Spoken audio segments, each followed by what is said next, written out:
وأصحابه أجمعين أما بعد فأعوذ بالله من الشيطان الرجيم بسم الله الرحمن الرحيم إن أول بيت وضع للناس للذي ببكة مباركا وهدى للعالمين صدق الله العظيم وبلغنا رسوله النبي الأمين المتين الكريم ونحن على ذلك لمن الشاهدين والشاكرين والذاكرين والحامدين والحمد لله رب العالمين. میرے آقا کی دیوانوں، شمع رسالت کے پروانوں، اولیاء اور امت کے جانثاروں، آئیے ہم اور آپ مل کر اس کا انعامدار، مکے مدینے کے تاجدار، دونوں عالم کے غمگسار، سید ابرار و اخیار، نائب پروردگار، نور کی آنکھوں کے تارے، کشتی مجد خیمن ہارے، کونین میں سب سے انوکھے اور سب سے نرانے، علی سے دل کا ساتھ جانا ساز درد بندہ، فخر رسولہ، علی سے غریبین، خاتم النبیین، واقع کے جن کی بارگاہ میں صدیق اکبر صداقت کے تاجدار بن گئے، واقع کے جن کی بارگاہ میں عمر فاروق آئے تو عدالت کے تاجدار بن گئے، واقع کے جن کی بارگاہ میں عثمان غنی آئے تو سخاوت کے تاجدار بن گئے، واقع کے جن کی بارگاہ میں مولا علی آئے تو شجاعت کے تاجدار بن گئے، واقع کے جن کی بارگاہ میں امام حسن آئے تو امامت کے تاجدار بن گئے، واقع کے جن کی بارگاہ میں امام حسین آئے تو شہادت کے تاجدار بن گئے، وہ آقا کے جن کی بارگاہ میں بلال حبشی آئے تو رشک قمر بن گئے، وہ آقا کے جن کی بارگاہ میں محبوب سبحانی، قندیل نورانی، صحابات لامکانی، سیدنا شیخ عبد القادر جیلانی آئے تو ولایت کے تاجدار بن گئے، اور خواجہ معین الدین چشتی آئے تو ہندوستان کے شہنشاہ بن گئے. اسی عالی مرتبت کی بارگاہ بیگستانہ میں عقیدت اور محبت کا ثبوت دیتے ہوئے بارگاہ رسالت میں درود پاک پڑھے. اللہم صل علی سیدنا و مولانا محمد وعلی آل محمد کما تحب و ترضى صلی علیہ الصلوۃ والسلام علیک یا رسول اللہ صلی اللہ تعالی علیہ وسلم. بڑے لطیف ہے نازک سے گھر میں رہتے ہیں، بڑے لطیف ہے نازک سے گھر میں رہتے ہیں، میرے حضور میری چشم تر میں رہتے ہیں، میرے حضور میری چشم تر میں رہتے ہیں، ہمارے دل میں ہمارے جگر میں رہتے ہیں، ہمارے دل میں ہمارے جگر میں رہتے ہیں. یہ انہی کے گھر ہے وہ اپنے گھر میں رہتے ہیں، یہ انہی کے گھر ہے وہ اپنے گھر میں رہتے ہیں. اور یقین والے کہاں سے چلے کہاں پہنچے، یقین والے کہاں سے چلے کہاں پہنچے. جو اہل شک ہے اگر میں مگر میں رہتے ہیں، جو اہل شک ہے اگر میں مگر میں رہتے ہیں. حضرات محترم، جس آیت کریمہ کی تلاوت کرنے کا میں نے شرف حاصل کیا ہے، اللہ رب العزت قرآن مجید میں ارشاد فرماتا ہے ان اول بیت وضع للناس، کہ اللہ تبارک و تعالیٰ کا وہ پیارا سا گھر جو انسانوں کے لیے تیار کیا گیا، بنایا گیا، للذی ببکۃ مبارکا، کہ اس کے ارد گرد اور چاروں طرف برکتیں ہی برکتیں ہیں، ہدی للعالمین، سارے عالمین کی ہدایت کے لیے. ایک خانہ کعبہ تو پناہ گاہ بشر ہے، تو عظمت اسلام ہے، اللہ کا گھر ہے. حضرات محترم، القریب حج کا وہ پیارا سا مہینہ ہمارے قریب آ جائے گا. تو آقا علیہ الصلوۃ والسلام نے بہت ساری احادیث میں عظمت اور فیضان حج کے متعلق بیان فرمایا ہے،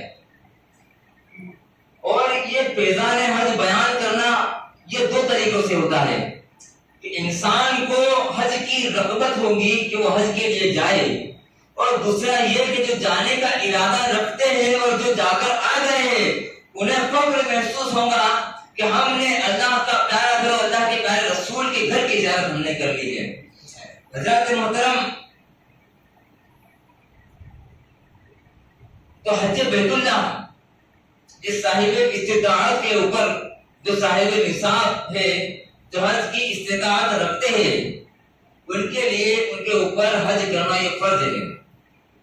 اللہ کے پیارے حبیب صلی اللہ تعالی علیہ وسلم نے ارشاد فرمایا کہ اگر کوئی شخص حج کی استطاعت رکھتا ہو، یعنی وہ مالک نصاب ہو، اس کے پاس میں اتنا پیسہ ہو کہ وہ حج کر سکتا ہے، تو اللہ کے نبی علیہ الصلوۃ والسلام نے ارشاد فرمایا کہ اس کے باوجود وہ حج نہیں کرتا تو اس کا جو خاتمہ ایسا ہوگا، اللہ کے نبی ارشاد فرماتے ہیں کہ وہ نصرانی ہو کر مرے گا یا یہودی ہو کر مرے گا. حضرات محترم، جو صاحب استطاعت ہے وہ حج کے لیے تیاری کرے اور جانے کی کوشش کرے. اور اس کا ایک اور فائدہ ہوگا، انسان یہ سوچتا ہے شاید کہ وہاں پر اتنے پیسے لگ جائیں گے، 3 لاکھ روپے لگ جاتے ہیں، 2 لاکھ روپے حج کے لیے لگتے ہیں. تو اللہ کے نبی صلی اللہ علیہ وسلم نے ارشاد فرمایا اگر تم غنی ہونا چاہتے ہو، اگر تم مالدار ہونا چاہتے ہو تو بیت اللہ کی زیارت کر لو، اللہ تبارک و تعالیٰ تمہیں غنی فرما دے گا. حضرات محترم، انسان کو اللہ تبارک و تعالیٰ نے بنایا اور بنانے کے بعد میں اس کے اندر ایک فطری طور پر، فطرتی ایک طور پہ ایک چیز کو اس کے اندر ڈال دیا، وہ دل ڈالا. اور دل کا کام یہ ہوا کہ محبت کرنا. ہر انسان کسی نہ کسی شے سے محبت ضرور کرتا ہے. کوئی مال سے محبت کرتا ہے، کوئی اولاد سے محبت کرتا ہے، کوئی بیوی سے محبت کرتا ہے، کوئی ماں باپ سے محبت کرتا ہے، کوئی زمین سے محبت کرتا ہے، کوئی جائیداد سے محبت کرتا ہے، کوئی سونے اور چاندی سے محبت کرتا ہے، کوئی پیڑ اور پودوں سے محبت کرتا ہے، کوئی اپنے کھیتی پر اتراتا ہے. کوئی انسان یہاں تک کہ جنون کی حد کو پار کرتے ہوئے انسان جانوروں سے بھی محبت کرتا ہے، پرندوں سے بھی محبت کرتا ہے. نہ جانے کہ فطرتی طور پہ اللہ تبارک و تعالیٰ نے دل کو جو بنایا اس کا کام یہی ہے کہ محبت کرنا. تو الغرض کہ انسان کسی نہ کسی شے سے، کسی نہ کسی چیز سے محبت ضرور کرتا ہے.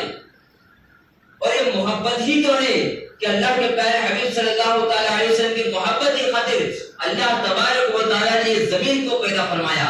کہ اللہ تبارک و تعالیٰ نے رسول کی محبت کی خاطر یہ آسمان کو بنایا، یہ زمین بنائی، یہ پیڑ پودے بنائے، بغیچے بنائے، یہ بہاریں بنائے، یہ پھول کو پیدا فرمایا، یہ دریا کو پیدا فرمایا، یہ پرندوں کو پیدا فرمایا، انسان کو پیدا فرمایا، حتیٰ کہ ہر شے کو پیدا فرمایا. اسی لیے کسی شاعر نے کہا ہے کہ یہ سب ہے میرے کملی والے کا صدقہ، محمد نہ ہوتے تو کچھ بھی نہ ہوتا. اگر آقا علیہ الصلوۃ والسلام اس دنیا میں تشریف نہ لاتے تو اللہ تبارک و تعالیٰ نہ زمین بناتا، نہ زماں بناتا، نہ مکی بناتا، نہ مکہ بناتا، نہ چنی بناتا، نہ چورا بناتا، نہ یہ بغیچے بناتا، نہ یہ پھول بناتا، نہ یہ بہاریں بناتا، نہ اللہ دریاؤں کو پیدا کرتا، نہ یہ سبزہ اگاتا، نہ یہ کھیتی اور کھلیان کو اللہ تبارک و تعالیٰ پیدا فرماتا، نہ بلندی بناتا، نہ پستی بناتا، نہ حور بناتا، نہ ملک بناتا، نہ انسان بناتا، نہ کوئی ہستی بناتا. اللہ تبارک و تعالیٰ نے یہ ساری چیز کو جو پیدا فرمایا ہے رسول پاک صلی اللہ علیہ وسلم کی محبت میں پیدا فرمایا ہے. اللہ حدیث پاک میں آتا ہے، اللہ کے نبی صلی اللہ علیہ وسلم ارشاد فرماتے ہیں حدیث قدسی، اس حدیث کو کہتے ہیں کہ جس کو کہنے والا خدا ہو اور روایت کرنے والے مصطفیٰ ہو. اللہ کے نبی ارشاد فرماتے ہیں کہ اللہ فرماتا ہے کہ اے محبوب اگر مجھے تجھ کو پیدا کرنا مقصود نہ ہوتا تو نہ یہ زمین کی کوئی ذرہ بھر میں اپنی ربو یعنی اپنی رب ہونے کا بھی دنیا میں اقرار یعنی اعلان نہیں فرماتا. اللہ تبارک و تعالیٰ کو کسی کی عبادت کی ضرورت نہیں ہے. اللہ تبارک و تعالیٰ ازل سے ہے اور ابد تک رہے گا. ساری دنیا فنا ہو جائے گی لیکن باقی رہنے والی ذات خداوند قدوس کی ہوں گی. ساری دنیا فنا ہو جائے گی، اگر ساری دنیا میں اللہ تبارک و تعالیٰ کی عبادت کرے تو اللہ تبارک و تعالیٰ کی رب ہونے میں کوئی برتری نہیں ہوگی، وہ اپنی شان کے مطابق رب ہے. اگر ساری دنیا نافرمان ہو جائے تب بھی اللہ تبارک و تعالیٰ کے رب ہونے میں کوئی فرق پیدا نہیں ہوگا. حضرات محترم، تو یہ فطرتی ہے، فطرتی طور پر اللہ تبارک و تعالیٰ نے دل پیدا فرمایا محبت کرنا. اللہ رب العزت کلام مجید میں ارشاد فرماتے ہیں لا اقسم بہذا البلد، قسم ہے مجھے شہر مکہ کی، قسم ہے مجھے شہر مکہ کی. مفسرین کرام نے اس کے اوپر تفسیر فرماتے ہوئے اور پوچھا ہے کہ اللہ تبارک و تعالیٰ نے شہر مکہ کی قسم کھائی ہے تو کھائی کیوں ہے؟ اللہ تبارک و تعالیٰ نے شہر مکہ کی قسم کیوں کھائی ہے؟ کیا وہاں پر زمزم کا کنواں ہے اس لیے کھائی ہے؟ کیا وہاں پر صفا اور مروہ کی پہاڑیاں ہے کیا اس لیے کھائی ہے؟ کیا وہاں پر اللہ تبارک و تعالیٰ کا گھر بیت اللہ ہے اس لیے کھائی ہے؟ کیا وہاں پر مینا اور مزدلفہ جیسے مقدس مقامات ہے اس لیے کھائی ہے؟ کیا وہاں پر حجر اسود جنتی پتھر ہے؟ اللہ تبارک و تعالیٰ نے شہر مکہ کی قسم اس لیے کھائی ہے. پوچھا پروردگار عالم تو نے شہر مکہ کی قسم کھائی ہے تو کھائی کیوں ہے؟ تو اللہ ارشاد فرماتا ہے لا اقسم بهذا البلد وانت حل بهذا البلد، ہم نے شہر مکہ کی قسم اس لیے کھائی ہے وانت حل بهذا البلد، اے محبوب آپ اس شہر کے اندر تشریف فرماؤ، یعنی محبوب وہاں پر تشریف فرمائے تو اللہ تبارک و تعالیٰ نے شہر مکہ کی قسم کھائی ہے.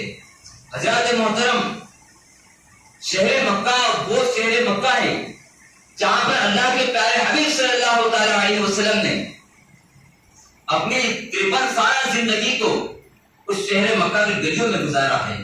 وہ شہر مکہ کیا شان والا ہوگا کہ جہاں پر ہر گلی کے اندر، جہاں پر گلی گلی میں آقا علیہ الصلوۃ والسلام کی جس زمین نے آقا علیہ الصلوۃ والسلام کی قدموں کو بوسہ دیا ہو، وہ زمین کتنی پاک اور صاف ہے اور کتنی عظمت والی ہے کہ جہاں پر میرے آقا علیہ الصلوۃ والسلام پیدا ہوئے ہو، وہ اور زمین کتنی عظمت والی ہے کہ رسول پاک صلی اللہ تعالی علیہ وسلم کہ وہاں پر ہونے کی وجہ سے اللہ تبارک و تعالیٰ نے اپنا گھر یعنی بیت اللہ کو مکہ شریف میں بنوا دیا۔ وہ شہر کتنا عظمت والا ہوگا کہ جہاں پر اللہ تبارک و تعالیٰ نے جنتی پتھر حجر اسود کو لگایا ہے، وہ مقام کتنا ہی عالی مقام ہوگا۔ جہاں پر حضرت ابراہیم علیہ السلام کے قدم مبارک ہے، وہ مقام کتنا وہ شہر کتنا پیارا شہر ہوگا کہ جہاں پر آقا علیہ السلام کا مبارک گھر ہے، وہ شہر کتنا پیارا گھر ہوگا، کتنا پیارا شہر ہے کہ جہاں پر صحابہ کرام رضی اللہ تعالی عنہم جلوہ گر ہے۔ حضرات محترم، وہ شہر کیسا شہر ہے؟ اسی لیے اعلیٰ حضرت فرماتے ہیں کہ حاجیو آؤ شہنشاہ کا روزہ دیکھو، حاجیو آؤ شہنشاہ کا روزہ دیکھو، ارے کعبہ تو دیکھ چکے، کعبے کا کعبہ دیکھو، آب زمزم تو پیا خوب بجائی پیاسے، آب زمزم تو پیا خوب بجائی پیاسے، آؤ آب کوثر کا بھی دریا دیکھو۔ حضرات محترم، اسی لیے اعلیٰ حضرت اور شاہ فرماتے کہ سنبھل کر پاؤ رکھنا حاجیو شہر مدینہ ہے، سنبھل کر پاؤ رکھنا حاجیو شہر مدینہ ہے، کہیں ایسا نہ ہو سارا سفر بیکار ہو جائے، کہیں ایسا نہ ہو سارا سفر بیکار ہو جائے۔ اور حج کی عظمت اس بات سے سمجھیے کہ ایک صحابی تھے آقا علیہ الصلوۃ والسلام کے پیارے سے مقدس غلام صحابی حضرت عمر بن عاص رضی اللہ تعالیٰ عنہ، جب ان کا نظر کا وقت آیا، وہ انتقال کا جب ان کا وقت آتا ہے تو صحابہ ان کے پاس بھی عیادت کے لیے جاتے ہیں کہ ان کی بیمار پرسی یعنی کہ پوچھ پاچھ کریں۔ جب وہاں پر جاتے ہیں تو جا کر دیکھتے ہیں کہ وہ رو رہے تھے، حضرت عمر بن عاص رو رہے تھے۔ پوچھا گیا تو انہوں نے آخری وقت میں کیا نصیحت کی؟ انسان آج مرتا ہے تو کیا نصیحت کرتا ہے کہ میرا فلانا جگہ پر یہ چیز ہے، فلانا یہ چیز ہے، یہ جائزہ ادھر لے لو، یہ جائزہ ادھر لے لو۔ لیکن آقا علیہ الصلوۃ والسلام کے غلام کی حالت دیکھو، جب ان کے مرنے کا منظر کا وقت جب قریب آتا ہے تو وصیت کرتے ہیں کہ اے میرے پیارے صحابہ، کیا میں وہ بات نہ بتا دوں کہ جب میں اسلام میں داخل ہونے کے لیے آقا علیہ الصلوۃ والسلام کے پاس گیا اور باہر جانے کے بعد میں نے عرض کی یا رسول اللہ صلی اللہ تعالی علیہ وسلم، میں مسلمان ہونا چاہتا ہوں، میں مسلمان ہونا چاہتا ہوں۔ تو آقا علیہ الصلوۃ والسلام نے کہا کہ اپنے ہاتھ کو بڑھاؤ، تو انہوں نے روک لیا اور کہا کہ میں ایک بات پوچھنا ہے، عرض کرنا چاہتا ہوں، اس شرط نہیں، پینے کو تو پی لوں گا پر عرض ذرا سی ہے، ازمیر کا ہو ساقی بغداد کا میں کھانا۔ انہوں نے عرض کی میں ہاتھ تو بڑھاتا ہوں لیکن میری ایک شرط ہے کہ میں جب اپنی پچھلی زندگی کو دیکھتا ہوں بہت سارے گناہ ہو گئے، اس کا کیا ہوگا؟ اللہ کے نبی نے ارشاد فرمایا کہ تو جیسے ہی کرنا پڑے گا اللہ تبارک و تعالیٰ تیرے سارے گناہوں کو معاف فرما دے گا، تیرے سارے گناہوں کو معاف فرما دے گا۔ اور اللہ کے نبی نے ارشاد فرمایا کہ جب انسان حج کے ارادے سے حج کے لیے جب جاتا ہے، حج کر کر جب لوٹتا ہے تو لوٹتا ہے ایسا لوٹتا ہے کہ جیسے اللہ کے نبی نے ارشاد فرمایا کہ جیسے اس نے ابھی ہی ایک دن کا یعنی ماں کے پیٹ سے ابھی ہی جنم لیا ہو، یعنی جب بچہ ایک دن کا ہوتا ہے وہ سارے گناہوں سے پاک ہوتا ہے۔ اسی طریقے سے جب انسان حج کر کے واپس آتا ہے اللہ تبارک و تعالیٰ اس کے سارے گناہوں کو معاف کر دیتا ہے۔ جب انسان جب حج کا ارادہ کرے تو یہ ارادہ کرے، اللہ کے نبی نے بہت قرآن مجید میں ارشاد فرمایا، اللہ ارشاد فرماتا ہے خلوص دل سے جاؤ، وہاں پر نیت کو صاف ہونا بہت ضروری ہے وہاں پر۔ اور اللہ کے نبی ارشاد فرماتے ہیں کہ کعبۃ اللہ کی حرم کی عظمت یہ ہے کہ وہاں پر ایک رکعت نماز ادا کرنے کا ثواب 1,00,000 رکعت نماز پڑھنے سے بڑھ کر ہے، یعنی اگر کعبۃ اللہ کے اندر کوئی انسان 1 رکعت نماز ادا کرے گا اللہ تبارک و تعالیٰ اسے 1,00,000 رکعت نماز ادا کرنے کا ثواب عنایت فرمائے گا۔ اور اللہ کے نبی نے ارشاد فرمایا کہ جب بندہ مومن حج کر لیتا ہے تو گناہوں سے پاک اور صاف ہو جاتا ہے۔ انسان جب جاتا ہے نا تو وہ سب چیز انسان کو چاہیے کہ جب جائے تو ہر حق ادا کر کے جائے، ہر قرض کو ادا کر کے جائے، کوشش کرے کہ کسی کا قرضہ ہے اس کو ادا کر کے جائے۔ اور جب جائے کسی صاحب سے جب وہ حج کے لیے جا رہے تھے تو پوچھا کہ بھئی تم حج کے لیے جا رہے ہو، آقا علیہ الصلوۃ والسلام اللہ تبارک و تعالیٰ کے گھر کی زیارت کرو گے، تو جا رہے ہو تو پھر سنت نبی صدا کر جاؤ۔ تو کہنے لگا کہ میں جب وہاں سے آؤں گا تو سنت نبی صدا کراؤں گا. بہت اچھی بات تھی، لیکن پھر عرض کیا گیا کہ کیا ہی اچھا ہوتا کہ جب تو آقا علیہ الصلوۃ والسلام کے جب سامنے جاتا اور اس صورت میں جاتا کہ جو رسول پاک کو پسند ہوتی تو کتنا بہتر ہوتا، کتنا بہتر ہوتا. ہمیں ہر چیز کو جاننا بہت زیادہ ضروری ہے. ہمیں اسلام کے ارکان کو جاننا بہت ضروری ہے. اسلام کے اندر کیا چیز ہے کیا چیز نہیں ہے وہ چیز کو بہت جاننا بہت ضروری ہے. رکن اسلام ہم لوگ صرف یہ جانتے ہیں کہ ہم مسلمان ہیں، لیکن کیا مسلمان ہے؟ اگر کسی کو پوچھ لیا جائے تو مسلمان ہے تو ثبوت پیش کر، وہ ثبوت نہیں پیش کر سکتا کہ مسلمان ہے تو کس طریقے کا مسلمان ہے. انسان تو یہ جانتا ہے کہ ہمیں نماز ادا کرنی ہے، لیکن نماز کے فرائض پوچھ لیے جائے کہ نماز میں فرض کتنے ہیں، نماز میں شرط کتنی ہے، نماز میں واجبات کتنے ہیں، نماز میں ہوتا کیا ہے، کیا چیز کا دھیان میں رکھنا ضروری ہے، انسان اس کو بتا نہیں سکتا. ایمان انسان کے پاس ہے، مسلمان ایمان والا ہے، مومن ایمان والا ہے، لیکن ایمان کی جڑ کیا ہے وہ جاننا بہت زیادہ ضروری ہے. انسان آج ہم لوگ رسول پاک صلی اللہ تعالی علیہ وسلم اور اللہ تبارک و تعالیٰ کے فرمان کو ہم نے پیچھے چھوڑ دیا ہے. اگر ہمیں پوچھ لیا جائے کہ اسلام کے بارے میں تم کیا جانتے ہو، ہم لوگ بتا نہیں سکتے کہ اسلام کیا چیز کا نام ہے، ہم لوگ نہیں جانتے. تو اسلام کی جو تعلیمات ہے اس کو سیکھنا بہت زیادہ ضروری ہے. اگر ہم اسلام کو نہیں سیکھیں گے نہیں جانیں گے تو ہمیں کیسے پتا چلے گا کہ اللہ جو آج جو مسئلے مسائل ہو رہے ہیں اس کا جواب ہمارے پاس میں کیا ہوگا. کوئی آقا علیہ الصلوۃ والسلام کے عزت کے اوپر اگر ہر کوئی ڈالے گا اور ہم سے سوال کر لیا جائے کہ تمہارے پاس میں اس کا جواب کیا ہے، تم کیا جواب دو گے؟ جواب کیا دو گے؟ لڑ کر جواب دو گے، مر کر جواب دو گے؟ اگر جواب بالکل لڑو یہ کرو آوازیں اٹھاؤ، لیکن اس کا جواب بھی آنا ہم کو بہت زیادہ ضروری ہے. ہم کیا جانیں گے حضرت عائشہ کے بارے میں، ہم لوگ کیا جانتے ہیں، ہم لوگ کیا جانتے ہیں رسول پاک صلی اللہ تعالی علیہ وسلم کی زندگی کے بارے میں کیا جانتے ہیں. ہمیں کیا پتا ہے کہ آقا علیہ الصلوۃ والسلام نے جو حضرت عائشہ سے شادی کی تھی کس طریقے سے کی تھی، کیوں ہوئی تھی اور کیا معاملہ ہے، ہم لوگوں کو یہی پتا نہیں ہے تو ہم لوگ کیسے ان کا جواب دے سکیں گے. اگر کوئی پوچھ لیا، کوئی پوچھ لیں گے کہ آقا علیہ الصلوۃ والسلام نے 11 شادی کی تھی، 11 بیوی کے نام بتاؤ، ہم لوگ 11 بیوی کے نام نہیں بتا سکتے. رسول پاک کی اولاد کے بارے میں پوچھ لیا جائے ہم رسول پاک صلی اللہ تعالی علیہ وسلم کی اولاد کے بارے میں نہیں بتا سکتے. ہم لوگ امام حسن کو جانتے ہیں، امام حسین کو جانتے ہیں، لیکن ہم لوگوں نے ان کے کردار کو بھلا دیا ہے. ہم نے غریب نواز کو جانا ہے، صدیق اکبر کو جانا ہے، ان کا نام جانا ہے، لیکن ہم کو ان کا کردار کا ہمیں اتا پتہ بھی نہیں ہے. ہمیں آقا علیہ الصلوۃ والسلام کی ناموں سے رسالت کا پہرا ضرور دینا ہے اور بھی ضرور دینا ہے چاہے کچھ بھی ہو جائے، لیکن ہمیں آقا علیہ الصلوۃ والسلام کی زندگی کو پڑھنا ہوگا. ہمارے اندر وہ چیزیں بٹھانی ہوگی کیونکہ انسان جب مسلمان ہے، جو پہلے کے جو بزرگان دین ہے نا، جو بزرگان دین جو غریب نواز کو دیکھ لیجیے، وہ اسلام کو دکھاتے تھے، ہم لوگوں کو بتانا پڑتا ہے. دکھانے اور بتانے میں فرق ہوتا تھا، یعنی ان کا کردار ایسا تھا کہ انسان کہنے والا یہ کہہ دیتا تھا کہ جا رہے ہیں یہ مسلمان جا رہے ہیں. تو ہمیں کردار کو اپنا کر بھی ضرور ہمیں ناموں سے رسالت پہلا دینا ہوگا اور ہر حال میں دینا ہوگا، لیکن ہمارے اندر وہ کردار بھی پیدا کرنا ہوگا کہ جب ہم راستے سے گزرے تو لوگ یہ کہے کہ جانے والا کوئی اور نہیں مسلمان جا رہا ہے. ہم اپنے چہروں پر سنت نبی کو سجائیں گے، ارادہ کرو بھی ضرور کرو جس سے آقا علیہ الصلوۃ والسلام خوش ہو جائیں گے. نمازیں بالکل پڑھو، اور نمازیں اس لیے پڑھو کہ نماز پڑھنے سے اللہ کے نبی صلی اللہ تعالی علیہ وسلم کی آنکھوں کو ٹھنڈک پہنچتی ہے. ہم لوگوں کو آقا علیہ الصلوۃ والسلام کی آنکھوں کو ٹھنڈک بھی پہنچانا ہے، آقا علیہ الصلوۃ والسلام کی سنتوں کو اپنانا بھی ہے. کردار اسلام اور صحابہ کرام کے اور اولیاء دین کے کردار کو بھی اپنانا ہے اور ناموس رسالت کے اوپر ہمیں پہرا بھی دینا ہے. تب اللہ تبارک و تعالی اللہ بھی ہم سے خوش ہو جائے گا اور رسول اللہ صلی اللہ علیہ وسلم بھی خوش ہو جائیں گے.